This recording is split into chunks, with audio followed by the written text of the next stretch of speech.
Blog Talk Radio. Hello and welcome to Define You Radio. Classes in session. If you guys notice, I did not have the intro play this time. Okay, you know it's a battle with me and the intro. So I'm what y'all got right now. Define You Radio is where you get the life lessons, strategies, and more to teach you how to define life on your own terms.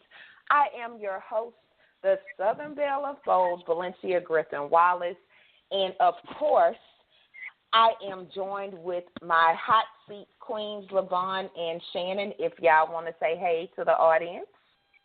Good evening. Hello, audience. Y'all so cute. But tonight is not Hot Seat Tuesday. Y'all know normally we have Hot Seat Tuesday. It's not Hot Seat Tuesday. It is Wow Wednesday. And we are joined by Miss Toni Simmons Henson, the co-founder and producing director of the ABTF, Atlanta Black Theater Festival. If you didn't know, now you know. That's why it's Wild Wednesday. This woman is phenomenal. I can't wait to get into her story and hear more about the festival.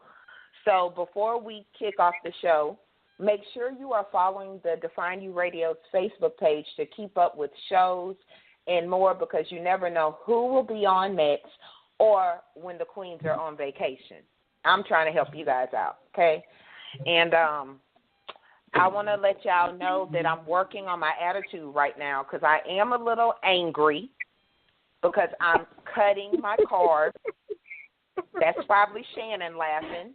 And if you are connected with Shannon, you know she is the carb police. She is the fitness guru. I can't even pronounce it right. The word's just disgusting. But I have to stop playing with these extra pounds because the Atlanta Black Theater Festival is happening in October, and I will be there, and I refuse to bring Krispy Kreme with me. I'm going to leave that alone. We're going to go ahead and bring Miss Toni on. Miss Toni, welcome to the show. We're excited to have you. Great. I'm so happy to be here. How do you feel about my carb issue going on right now? Can you lend some words of support? Oh, my God. Well, I got to stay encouraged and think about how beautiful those pictures are going to look when you're posing. But I got a few Krispy Kremes myself, so I'm with you. I just need to know, is there a Krispy Kreme close by where the festival is happening so I could leave the festival and just go straight there? I just need to know. No, there is no Krispy Kreme near the Porter Sanford. And that's a beautiful thing. Look at God. It's a Dunkin' Donuts, though.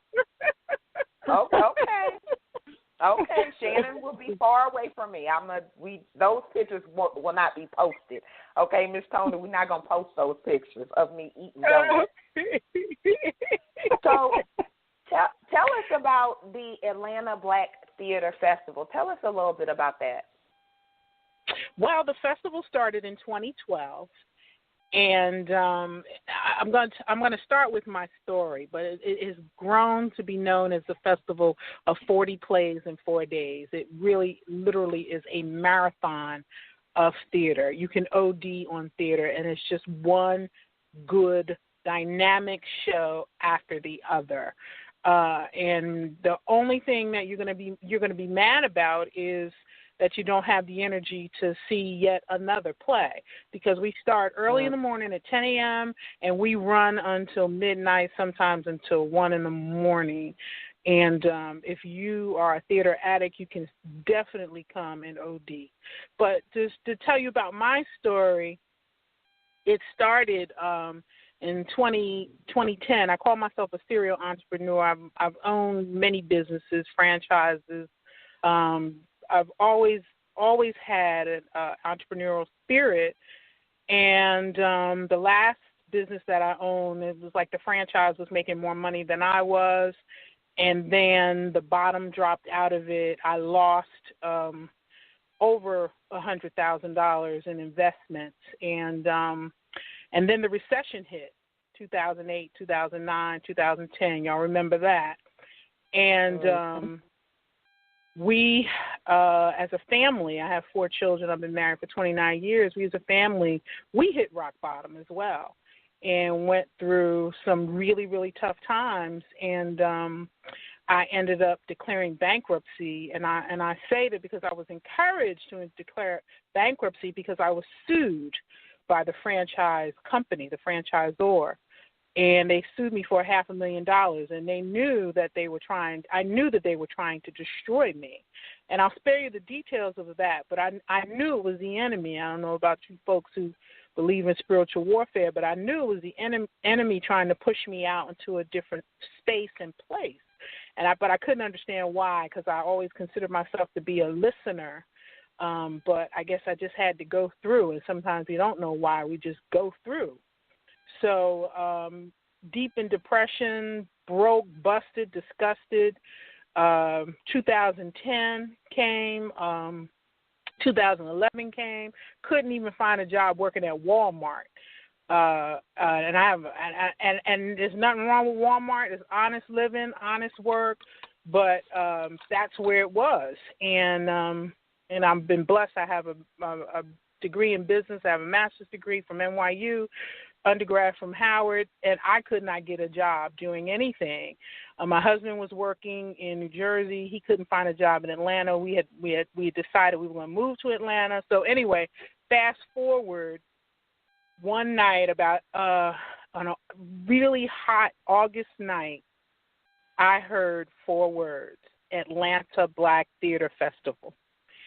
And I had done theater producing part-time, not too much, pretty much as a hobby. I had a acting academy when I was in New Jersey because I'm originally from New Jersey. Ran that. It was very successful. My gift is sales and marketing, so it was very successful. Won some awards, got some accolades in some major magazines like Entrepreneur Magazine. And I was like, Atlanta Black Theater Festival. It was so intuitive, I thought it already existed. Now, mind you, I had just moved to Atlanta in 2007, so I'd only been here for 5 years. And 3 of those 5 years I was in a sunken place, so I didn't know. And I thought it existed. So I got up, and when I tell you, it was about 3 o'clock in the morning, and I started Googling and doing research, and I realized that it did not exist. And I knew that was God calling me to start and create a platform. So at the same time, my sister, who had moved here as well, had a job with the state. She got laid off, and when she got laid off, she was in dire straits as well. So we were like, okay, let's just do this. Let's pool our resources. You move in.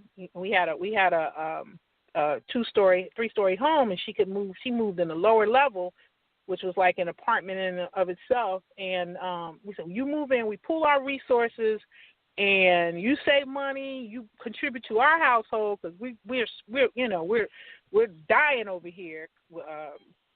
And she was like, sure. And it just so happened that she had worked with the National Council of Negro Women in the 1990s when they used to do the Black Family Reunions, which were festivals that went from city to city. So she brought those skill sets. I brought the business skill sets. So we sat down, and we worked from December of 2012. I had already started, but she moved in with us in December. And 2011, in October 2012, we launched the Atlanta Black Theater Festival. And it was over 2,500 people in attendance right out the gate. And we did 40 plays in 4 days. Wow. I don't even know what to say or where to start, because that is like, number one, thank you for being so honest and transparent, because, you did talk about your bankruptcy and going into that sunken place. And we've done shows about that, You know, people don't want to talk about the ugly side. We just want you to see us like, yay, everything's great in life. So when people get in the sunken place or go through, you know, some serious times, people feel alone. They don't want to talk about it. But I know Queen Shannon had a question, so I'm going to go ahead and turn the mic over to her. Queen Shannon, go ahead. Yes, ma'am. So, Miss Toni, and like Valencia said, I definitely applaud you for transparency. I'm huge on that. Now, me and Valencia kind of made a joke out of it. Well, not out of it, but from my aspect, having lost everything, and I read your story, you know, and then some things also happened with the theater, even after you got started. I know for me, every dollar needs to be in its place when I'm calculating everything. So having lost that stuff and having gone through what you've gone through with the theater, what was the thing that kept you pushing? What kept you in the mindset that, okay, I'm not going to give up on this theater. I'm going to keep going. What was that one thing? Well, that's funny that you asked, because at that point in time, we knew we were on to something. We knew we had struck a pulse, and I kept hearing these words: we must tell our stories. We must tell our stories. And in February of 2012, that's when Trayvon Martin got shot and killed. He was, I call it, assassinated. And at that point in time, something stirred in me, because I had a son the same age as Trayvon, who also played football. And I remember that famous picture of him. And like every black mother or person in this country who has a pulse, that struck to us. That was like, to me, that was like the assassination of Dr. Martin Luther King. I don't think that there had been that type of vibration throughout the community, even though there were several incidents and unjustifiable killings since. But I think it was just something about this Trayvon Martin that just changed who I was. And what it did was it gave me a why. And I think whenever you do something, you got to, and I said, we have to tell our stories. And I've never been apologetic about, you know, who I am. And, you know, I've always been proud. I raised my children to be proud of, Afrocentric, you know, all the way, you know, from natural hair to whatever. But the thing that was important to me was not about proving to other people that we are valid human beings that need to be respected. It was about proving to ourselves, to the community, that we were valid. We needed to tell ourselves, because, you know, there's a saying that goes, get your love from home. And what I wanted to do is I was compelled at that point to create an environment where people can come and hear their stories, and yet feel loved, feel validated, be called queen. And I remember back when I was growing up, everybody used to call each other brothers and sisters. And I wanted to bring that. I wanted to create an atmosphere where people will walk in the door and be acknowledged and look eye to eye. And I wanted them to feel good about themselves. And to me, that was the antidote to getting through that time. So with the storytelling, because stories make you human, with the storytelling and the choices and the selections that we had, it just fell into place. I can't even take the credit. That's why I talk about where I came from bankruptcy and not having nothing, because stuff like this is only from God. It's only as a result of listening to and responding to a call, because there's no way in the world 300 artists the first year, me and my sister, are you kidding? 300 artists, 3 stages, tech crew, all of that, nothing but God. But that's, I hope that answers your question. Yes, absolutely. I'm almost speechless, and y'all know that don't happen. That does not happen. She's not lying, Miss Toni. She is not lying. She is not lying. But I love everything you just said. And I remember when Trayvon Martin died. And if you, like you said, anybody, especially, a black woman with a pulse and with a son or males in your life, like that became them. It made you a little bit more protective. It made you have those talks you didn't want to talk about because you didn't think they were old enough. And it kind of forced us into a position of fight or flight, And when you say that, and I think about ABTF, that was your okay. I'm not going to run from this. This is my fight. This is how we're going to fight this. So I do love that and wanted to say that. Now, the first year, I know, like, you had a lot of people come out and everything else, and some people would look at that as like, wow, that was so successful, but then you didn't make the money you thought you were going to make, or, what happened after that first year? Like, because you had to be riding high when you saw all the people that came to the festival, but then what happened? Yeah. The bills came, and we were in a spot where, and I have to be careful about the way I say it because I felt as though some concessions should have been given, but they weren't to some of the vendors. But the bills came, and the last people to get paid were the artists. And I said to myself, you know what? I can't not pay the artists. That's crazy. To me, those are the ones who, how we do. Some of them didn't pay their mortgage or their rent to be there. They packed up. We had, people from 18 states that came into Atlanta. Some of them, had their church congregation frying fish to get the theater, the people to Atlanta. So it was critical that they had to be paid. And, quite honestly, my sister, who was unemployed, I couldn't take any more out of the household because I had already took us to the bare bones negative. So my mother said, you know what, I'm going to loan you this money because I see your vision. And she loaned us $15,000 so we could pay the artist.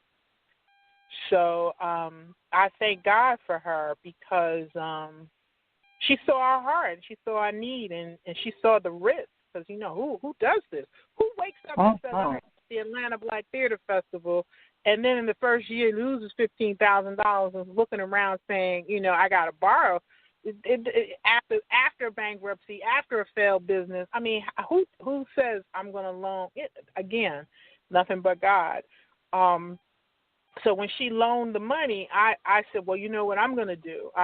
I'm going to Uber had just started, and when I tell you Uber was a lifesaver, because that's when Uber was paying a whole lot of money, and I could drive Uber.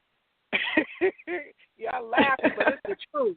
I could drive Uber, and it's funny because when people get in the car, Uber, everybody asking, what do you do? I was like, well, again, it was humble pie, because when I would have never thought, really honestly, I would have never thought 30 years after, or 25 years after graduating from Howard University and NYU that I would be driving Uber.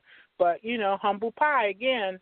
And I took my lick because at the end of the day, I had to pay these people and I had to pay my mother back.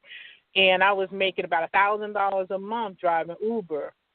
And I was able to pay my mother back it took me about a year and a half, but I was able to pay her back. I love and I respect that so much because a lot of people will have, like, I have a vision and I'm going to do this and God showed me the mountain, but when it's time to climb the mountain, we don't want to put on, I don't have no shoes, but you got that raggedy pair of shoes in your closet.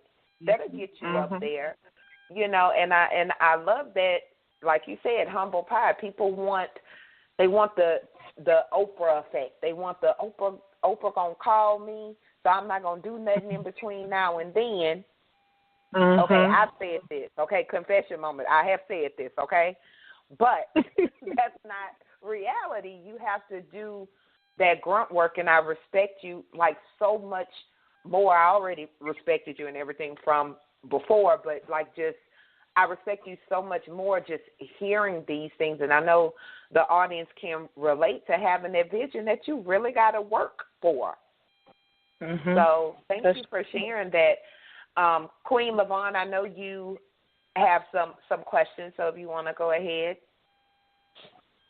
Yes, I do. I have a question, Miss Toni, because I have, been a part of plays and, actually directed some plays, so I know the amount of work that goes into even a small play or a skit. To be able to do 40 plays in 4 days is like a tremendous feat.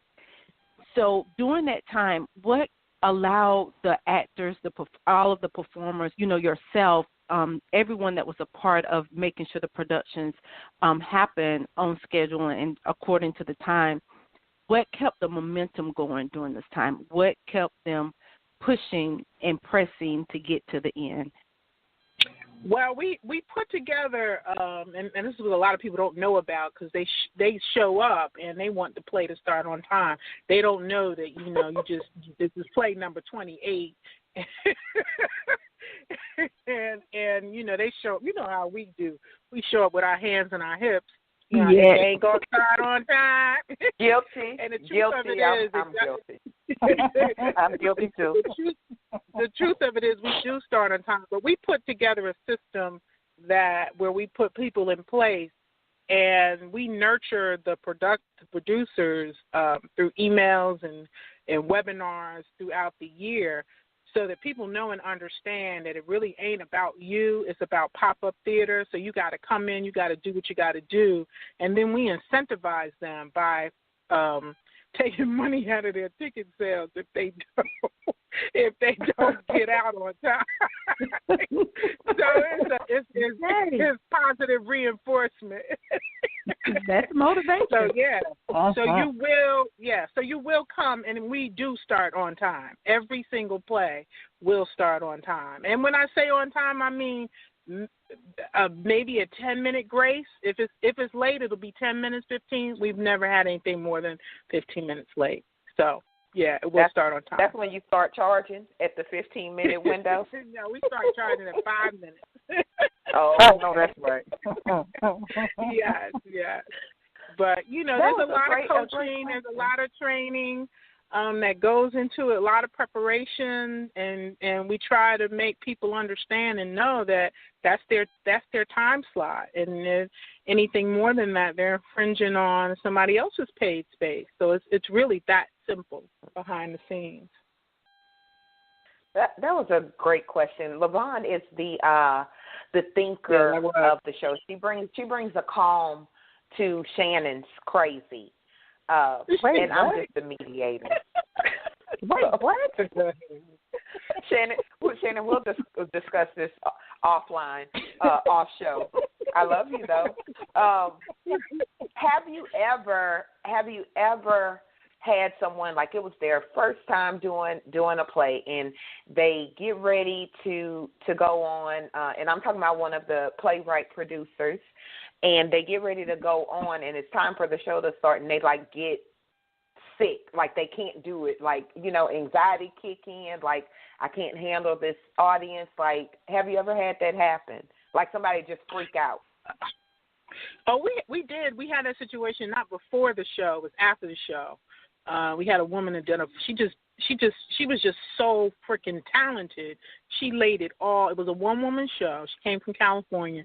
She laid it all out on the floor. And then after the show, she didn't have anything else to give, and she just literally collapsed right in the lobby. And it was unbelievable, the performance. But so we definitely have had people, and that just gives you an idea of what people bring to the stage and the caliber of work that is being presented during the festival is no joke. It is astounding. It is an astounding theatrical experience. Outstanding it is bar none. I'm telling you.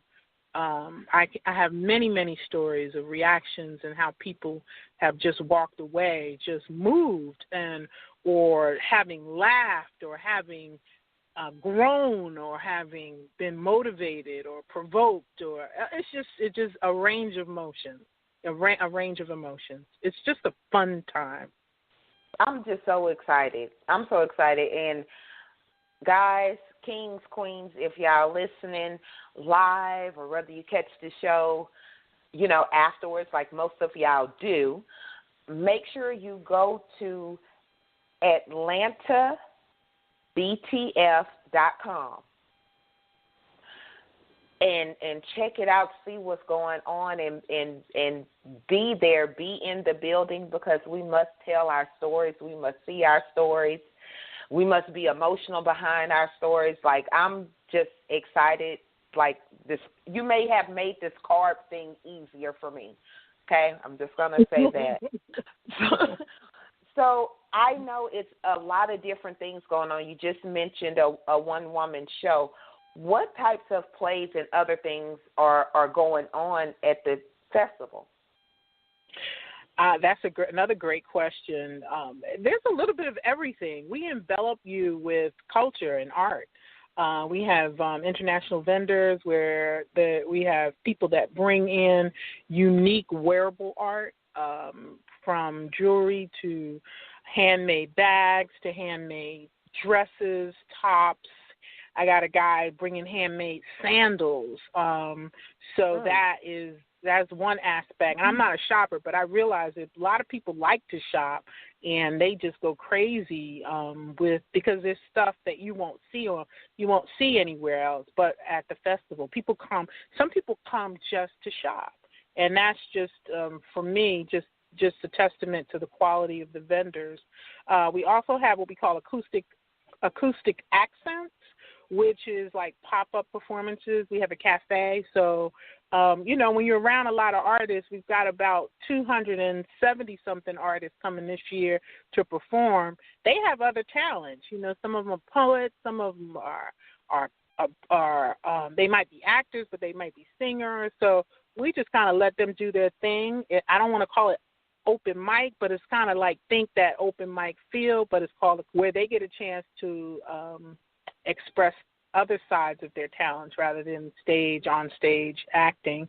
And then we have classes, master classes for people who want to and aspire to be playwrights. A lot of people don't understand or know the process that it takes to develop a play. And what we walk you through that, all the elements of playwriting, and we have relationships with some professors and award-winning playwrights who come in and they'll teach and they'll critique your script.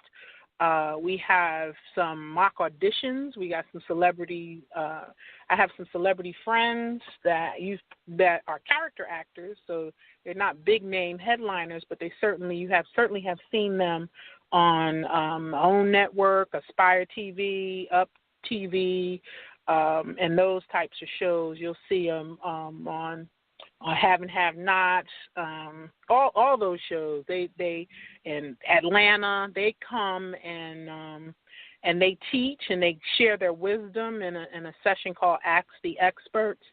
So there's a lot happening that we call that creative connections, and we usually have those in the morning, and then we're having a town hall meeting where we're going to celebrate each other, celebrate theater, and we've got a nice chef called Chef Fonda, and she's going to be bringing some. Her name is Fonda. She's the coordinator. Her husband is Chef Perry. He's going to be creating some nice chicken and waffles for the town hall, doing a town hall talk. So it's just community, It's just community coming together. It's community musically. We love music, putting us together musically. We love shopping. It's just a lot of loving on each other, and it's not. It's just it's, to me, it's the most healthy space that I've ever been in my life, because everybody, is making eye contact. It's just that atmosphere.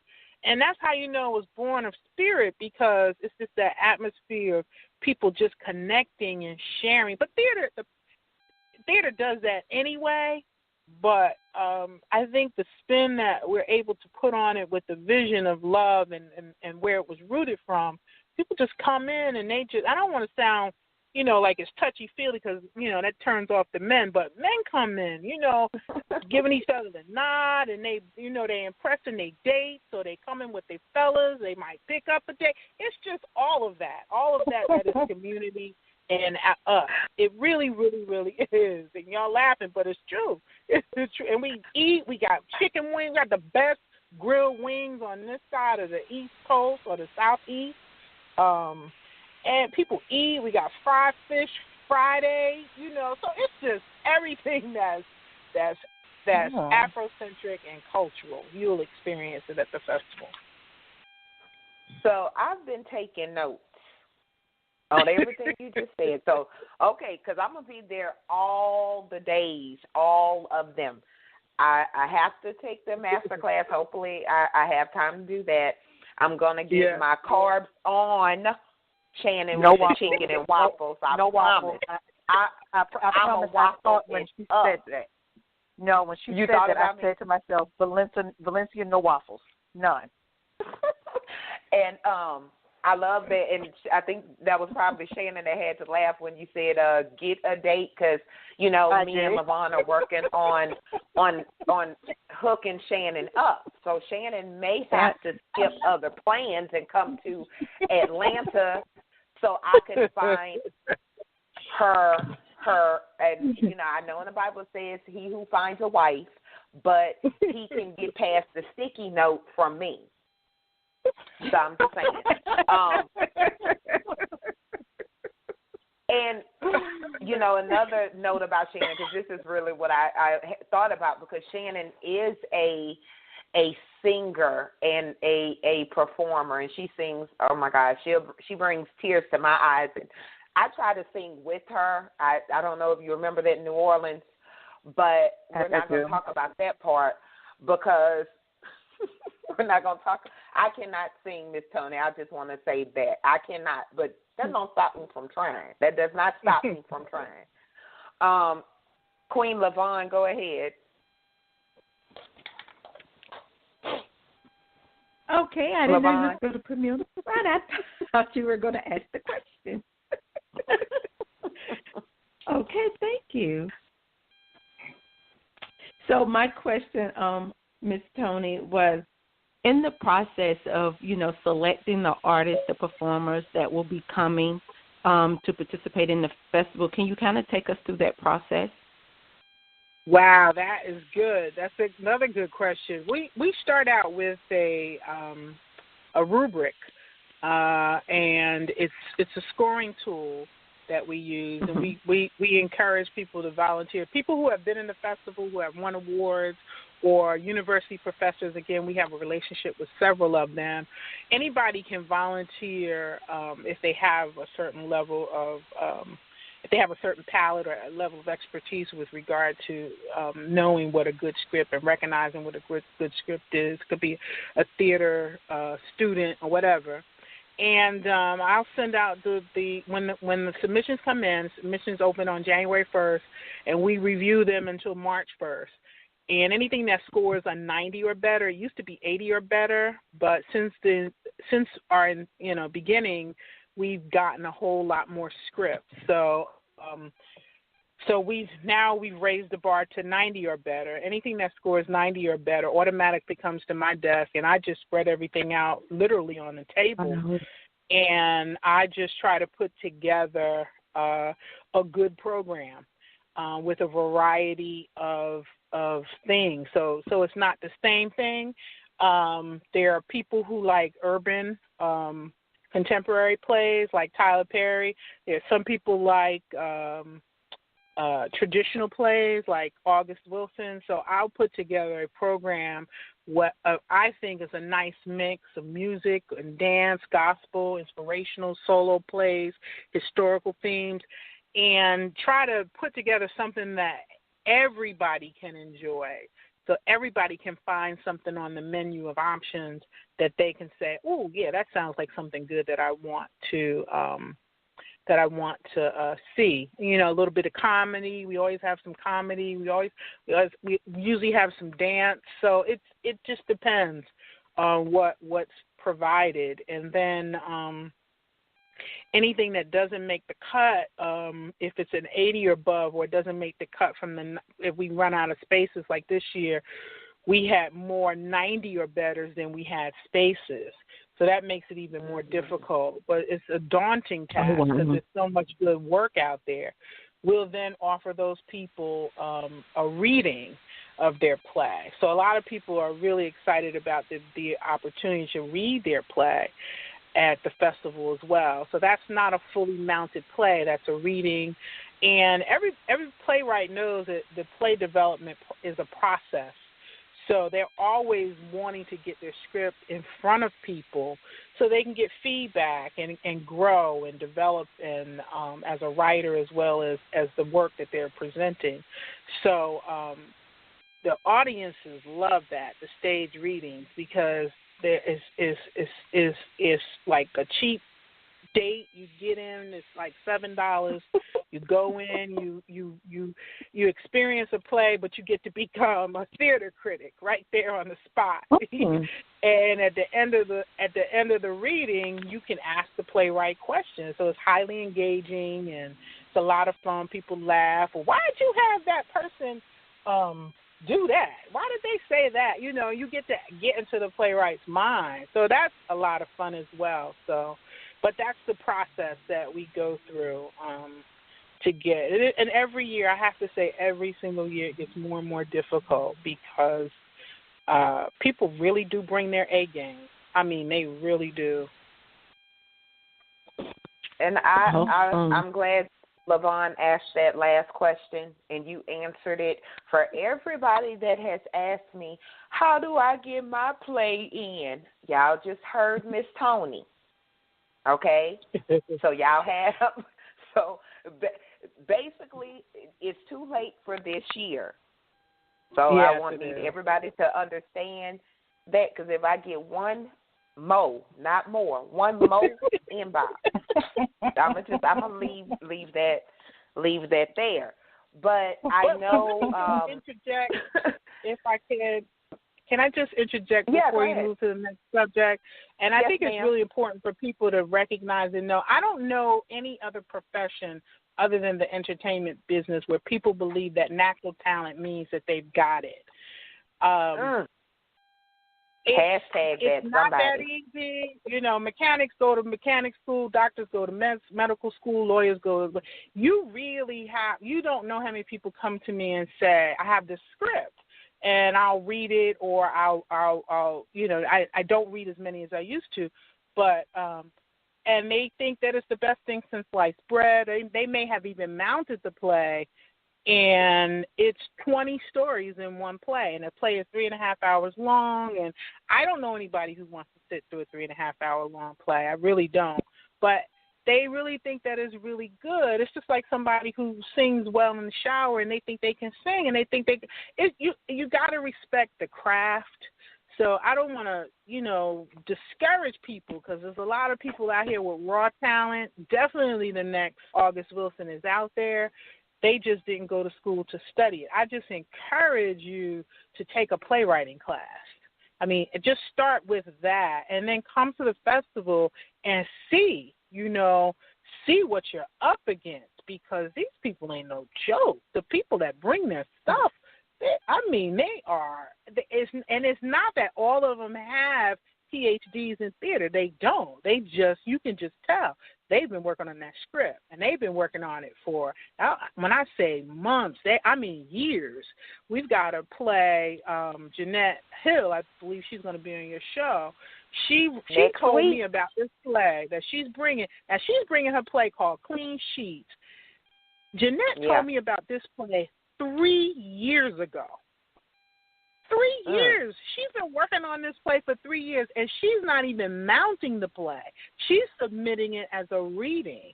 So just so people could get a perspective of what it takes to get a play mounted on stage. And because Mom and them like it, because Mom and them going to like anything. But when you want to take your play to the next level and you want to really, really, really have a good product, a good script that's marketable, you really got to know what you're doing. And this is what we try to encourage people to. We open up and encourage people to get them to know that this is what you have to do. This process, this is all a process. And, come check out Creative Connections, too, and talk to some of the professors that are here and find out, what your play needs in order to get for it to be ready for a reading, not even for a mounting, for a reading. Thank you. Because I've taken notes because I thought, I'm not going to say what I thought. We'll discuss that on another show. My thoughts okay. and me thinking, because I'm a naturally talented writer, that I was going to be able to shake something. But I'm going to move on to the next question. But, even Picasso took art lessons. Even Picasso took art lessons. Beethoven took music lessons. So I'm gonna work on it. But this would be my bigger question. I know a lot of my friends and network and everybody else, including me, we're authors. But there is a difference between writing a book and writing a play. What would be your advice with someone that has a book that thinks, okay, I think this will be a really great play. What advice would you give someone like that, like me? Or, plenty of other people I know that think, okay, I got this slam, bam, boom, shakalak book. It needs to be a play. What would be your advice? Quite honestly, I'm not a playwright. And I stay in my lane. I'm a marketing person. I'm a producer. I do the business side of theater. It's like, it's I don't know. To be honest with you, I really don't know. But I know people who can tell you. I definitely know some folks who can tell you how to get your book adapted to. I write poetry, but I do not write. I read plays. I know how to recognize a script because over the years I've read so many, and I see I've seen it from the page to the stage, the transformation. But honestly, I can't give you any advice on that. I think it's a great question because there's a lot of content that's needed, especially in the digital world, not only on live performances but in digital formats. People are looking for stories. All of these platforms, from online websites to cable networks, all of them are scrambling for good content. So for someone to be a writer, you definitely cannot, the opportunity, there's no better time than now to be a writer, I think, because people are looking for so much content. So I recommend you come talk to Professor Andre Minkins. He's a playwright, screenwriter, and a professor at Winston-Salem State College, and he's teaching the course called How to Recognize a Good Script. So, and that's doing Creative Connections. So I would recommend you come in and pull on his coattail. It's very intimate. I'm gonna be his best friend. And he's very accessible. It's very intimate. That's one of the things. It's not a hardy experience. Everybody that comes is really down to earth. And you don't have no people with handlers. You might see somebody that you've seen, on television, and they'll walk right by you. And it's just not pretentious. It's not Hollywood. It's really down. It's a really down experience. So. I'm excited. I'm really excited now. I believe you guys are looking for volunteers. I know I saw something about that. Is that still the case? You're looking for volunteers, and tell us a little bit about that. And then Queen Shannon has a question. Great. Yeah, I'll give a quick answer. We do look for volunteers. We go to the Facebook page or email me at asktoni@yahoo.com. Ask a question, TONI at Yahoo, and I'll send you the link. But we have 256 shifts to fill. That's around the clock, 256, and so far we've gotten 108 people signed up. So we'll be able to almost cover them if each one does 2 shifts. So we definitely need more volunteers because, attrition, things happen, people don't come or they can't make it or they can't get a babysitter. So we are encouraging people to sign up. You get free tickets to shows if you sign up. We have a very generous package ticket offer for people who sign up to volunteer. But you just be nice. You just got to be nice. That's the only requirement. You can't be crabby gabby. Eat a lot of carbs before you honey buns. All those things that make everybody happy. Lord have mercy.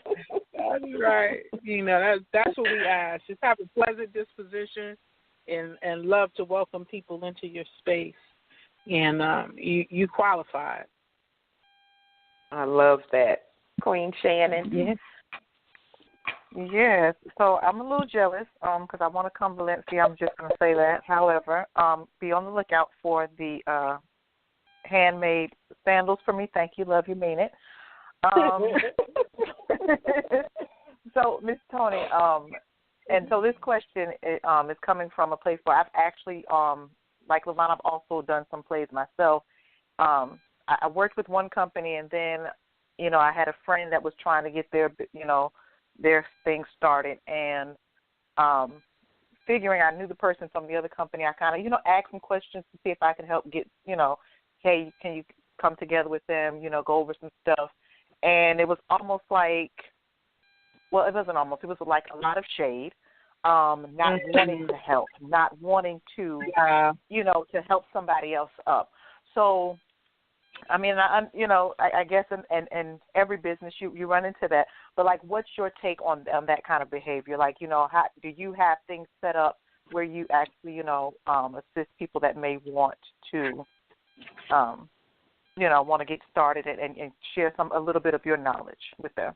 Yeah, again, I think the root of why we do what we do is, I had an interviewer ask me a question. Do you ever collaborate? And my response is, yeah, 40 plays collaborate in 4 days, and they put on a festival. Collaboration is what we do. So it's a spirit of collaboration. You may meet, and I think that's the beauty of the next. You've got the biggest game changers in theater coming to Atlanta in October. So you're talking about 30 some odd producers that are coming from all over the country, all over the world. Because we have somebody coming from Canada and Jamaica, all over the world to produce theater. So you can networking with somebody that lives in Toronto, and you're working with somebody that lives in Arizona. Y'all can talk about what theater's like there. It is a collaboration, and we trade secrets. It's just the tone that we set from the very day one, and all the webinars and all of the people that have been involved in teaching classes. It is the most collaborative space that I've experienced in the arts, because it's really what it's all about. It's about everybody having the space to tell their stories. We talk about that. I don't care if you've been in theater for 30 years and the other person has only been in the theater for 8 months. Your time is up at 1:30, and you got to clean that dressing room because the next person is coming. So that's the spirit. It's the spirit of no small no big I's and small U's. It's everybody made it. We all made it. And when we all work together to market the festival, everybody comes and gets the benefit of that. So that's the collaboration. But so it spills over into the classroom and people who are coming and aspiring to have their play next year's festival. And that's the first thing I tell everybody who wants to be in the festival: come to the festival, so you can see what you can look at the caliber of plays that are here, so you can say to yourself, "Am I ready?" First of all, am I ready? And then get to talk to some people who have made it, and we have all kinds of systems in place. I call them systems. They're really parties in place to get you where you're in front of those folks. So it's good for actors too.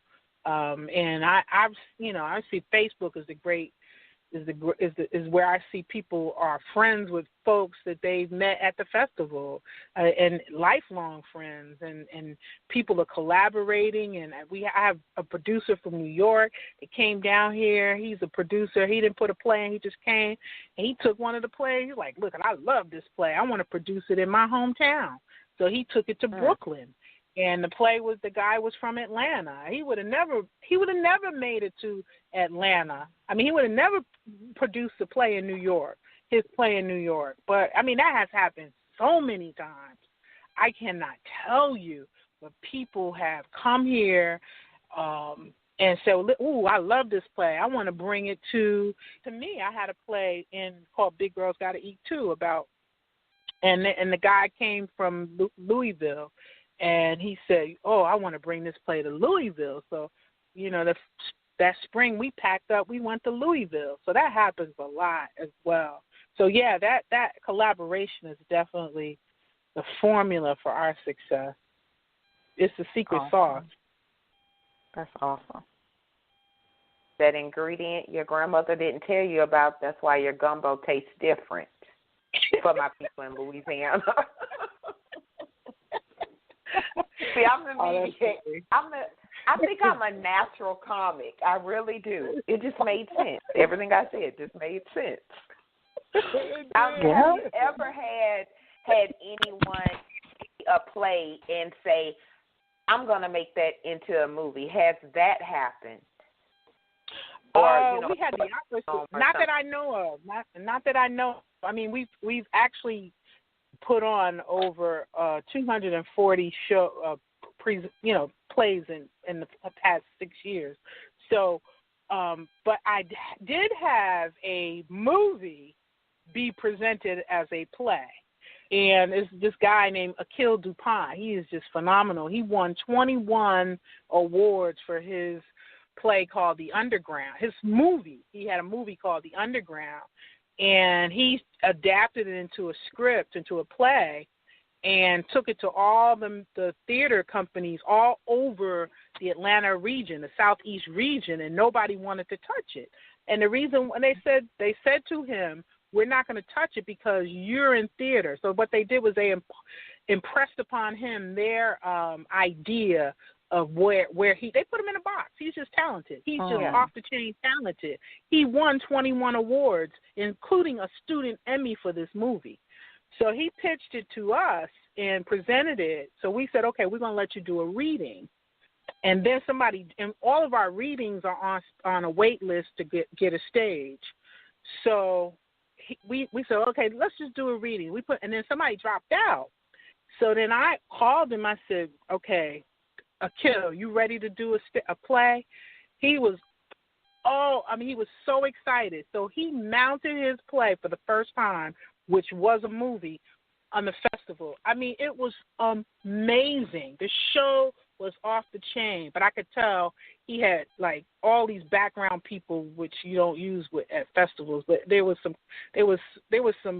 hiccups because he was a movie person. He's used to, somebody for, all this, the staff and stuff that comes with it, and that you don't really need with productions. But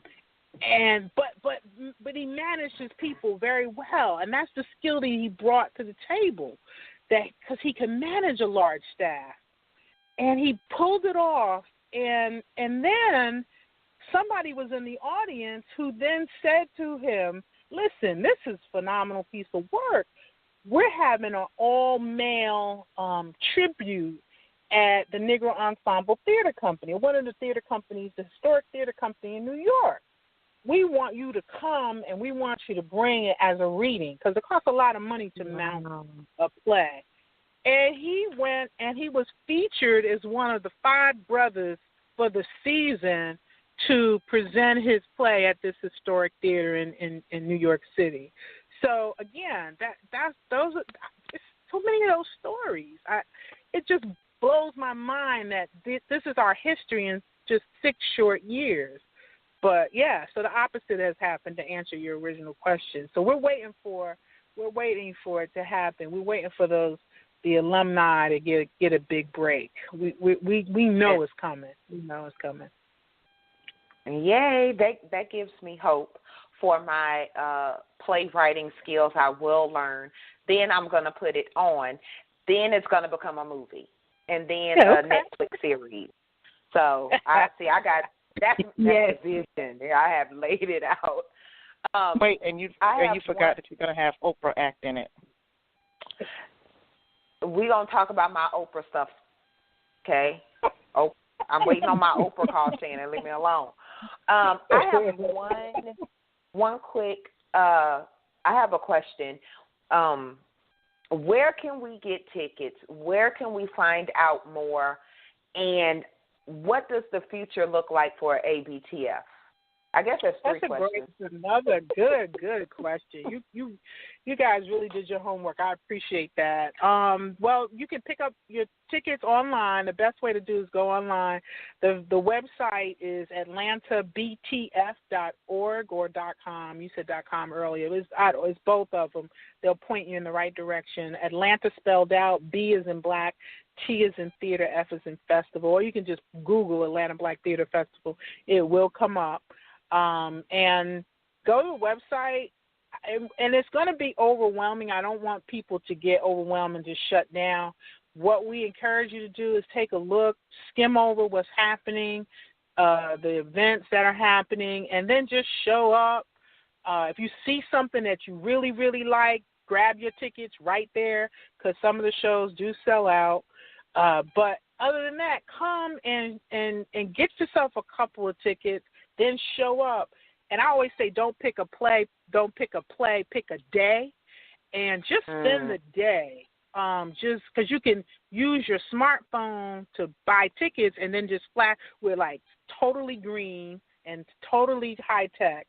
So you can buy your tickets right there while you're in line, and then show it to the usher, and you go on right in. So it's that kind of thing. There's a play that goes up every hour. So the box office, we do have a box office for people who don't want to use their smartphone to purchase tickets. The box office closes though at 5:00. So anything after 5, you have to use your phone. So you just have to plan that. That's the only thing you really have to plan. But other than that, come and hang out.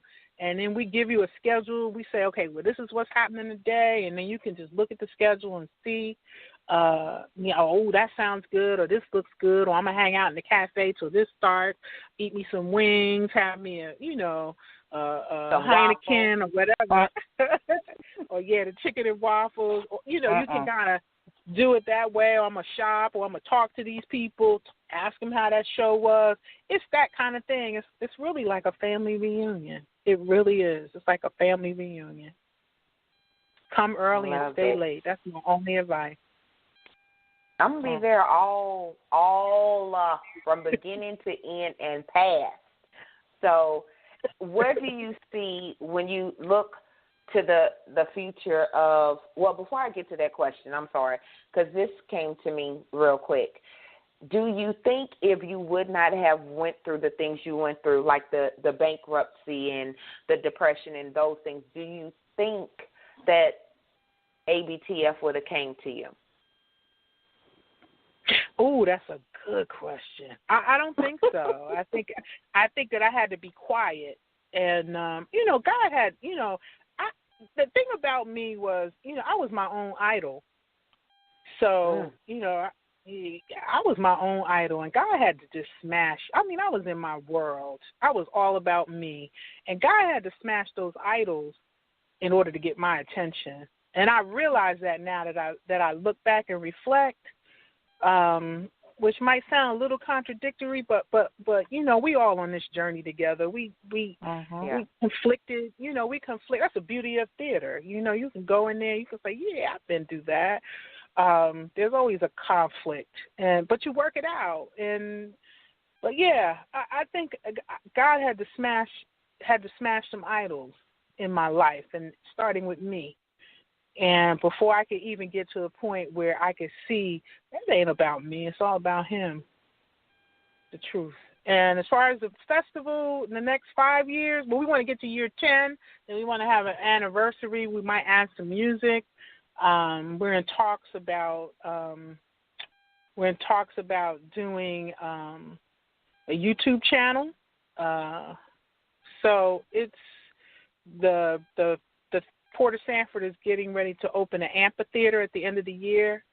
So we might do some jazz under the stars. So it just depends on what the vision, how the vision takes place. I'm in the passenger seat. I'm just letting God just unfold it, and I'm just riding. I'm just watching like everybody else. That is true. That's true. And then the you literally had to have the breakdown before the breakthrough, and I think a lot of people don't realize that, and they get stuck in that dark place. But there's always a light. But you got to get to that dark place where you alone and by yourself, and like you said, really kind of get smashed and broken almost, because we try to build ourselves up, and we build ourselves up wrong. Yeah. Woo, that's a hashtag, LaVonne. Yeah. That's a hashtag. Yeah. That was my preacher's wife, preacher woman moment. Amen. Miss Toni, it has been great. Queens, do one of y'all have any last words before I say my piece? I just want to say that I absolutely love your story, and truth be told, you have inspired me all over again. And that's the truth. Valencia, don't know this, and she'll probably get on me later, but I keep moving, but honestly, like the past couple of days, I haven't really felt much like it. I just really could care less. But hearing your story and what it's done for me has made me understand I need to get back into my secret place and be quiet. So your story has truly, truly kind of kicked me in the butt back again and said, okay, this is why you're feeling like this. This is why you're in the mood you're in. So I appreciate you. Your story is awesome. And I'm absolutely going to be looking up the Atlanta Black Theater Festival and trying to find a way for me to get there. So I will definitely be looking that up. Wow, I appreciate that. Queen LaVonne. I just have to say I have loved this. I'm like Shannon. I'm like, wow. I need to amp up my writing skills. I need to take a class. But I'm just thinking the gifts that's going to be there, that I want to be a part of it. I want to witness it. I want to just be in the midst of it all and just feel it, not even just see everything, but just to feel it, that true spirit of collaboration, the spirit of the art. So I am super excited, and I'm going to do my best to continue to promote and encourage. I have a list of people that I know. I'm like, you need to go take this class. You need to go. So I'm excited. Continue the work, and hope to see you soon. Thank you. God bless you. Thank you. We could make it a girls' trip. I'm gonna leave that there. We're gonna talk offline. Offline, ladies. But I'm gonna be there. Now I'm gonna make me drag y'all. I'm gonna leave that there. Miss Toni, just wow. Wow and wow. I love, you just you're just awesome. That's what I could say. I'm a little tongue-tied. I only had 2 cups of coffee today. What would you like to leave the audience with before we close out tonight's show? No matter the medium, no matter the time, day, place, method, we must tell our stories. Stories make us human, makes us connect, it builds community. We must tell our stories. And that's a hashtag amen. Thank you so much, Ms. Toni, for being on. Kings and Queens, do not forget, go to Atlanta. B like black. T is in theater. F is in festival. Atlanta, BTF.org. Or if you go to .com, it'll get you there. Also, get your tickets. I'm going to be there. I'm going to try to drag my queens there because we need some queen time. We need to just feel the whole experience that Atlanta brings, that the festival has. I'm excited. Class will definitely be in session for me there. All the information will definitely be posted on Define You Radio's Facebook page that you should be part of anyway. You could also inbox me and the Queens. If you have any further questions that we didn't answer here, you can connect with Miss Toni at AskToni, Toni, at yahoo.com. And you guys know you could always inbox us. So with that being said, pens and papers down. Class is officially over. Y'all have a great night, and until next time, remember your past doesn't define you. It gives you definition, and it's up to you what you do with that. Have a great night.